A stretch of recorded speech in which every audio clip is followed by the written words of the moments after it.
So I was tagged by JD Estrada to do the Pass It On book tag, which sounds pretty simple, but it actually required a lot of thought. It's basically just picking 3 books that we think everyone should read and then explaining kind of why they're important.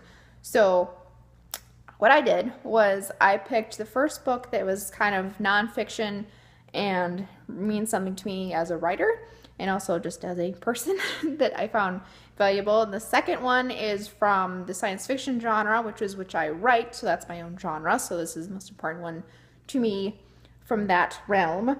And then the other one is kind of my favorite classic kind of book. I have an English literature degree, so that's not for nothing. So I had to throw a kind of a classic book in there too.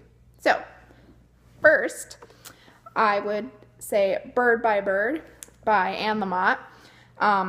The little tagline at the bottom actually says some instructions on writing and life, and that's actually kind of the perfect explanation for what this is. If you're not a writer, I think you can get a lot out of this too. She's very self-deprecating in her humor, and also very just honest about life and kind of not taking crap and not taking yourself too seriously, which I think are good lessons for anyone.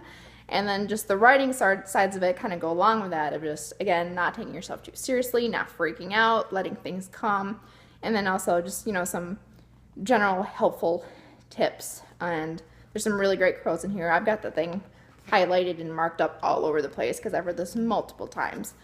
So yeah, Bird by Bird. That's my first one. So my second one from the sci-fi genre is Orson Scott Card's Speaker for the Dead. This is actually the book that made me want to be a writer. This is technically book 2 in the Ender Game series. So if you read Ender's Game, you might be kind of familiar with what's going on here, but it's also very much kind of a standalone.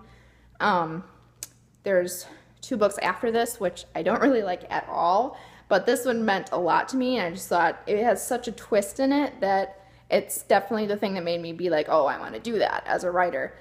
And then also just it's just really elaborate world building, which I enjoy a lot. I know some people don't, but I like that. And then just from kind of a more personal take on it, it's really about kind of maybe not finding the good in anyone, but about how, like, the more you know someone, the harder it is to hate them, which I think is a very valuable lesson for this day and age. So yeah, that's the whole Speaker for the Dead means that they're kind of like someone who presides over funerals, who tells the honest truth of the deceased person's life story. And I just thought that was really kind of interesting, aside from all of the sci-fi world building twists and turns and everything. So that meant a lot to me. And then the third one, so it's more of a classic, would be, I just have this little collection of tales and poems of Edgar Allan Poe.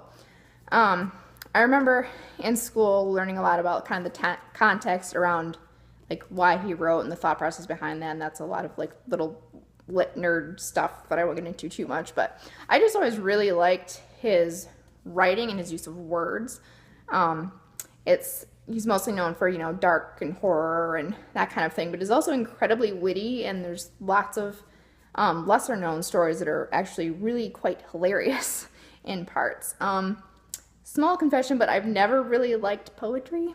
I've tried over and over to get into poetry, and I'm sure I will catch a lot of fair crap for that.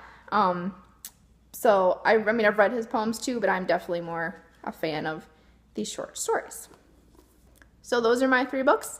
I'm going to tag, I think, J.B. Taylor and Michael J. Elliott, and any other authors from the author group that I'm in that have do videos at all. I think this would be a good thing to kind of see what books are important to you. So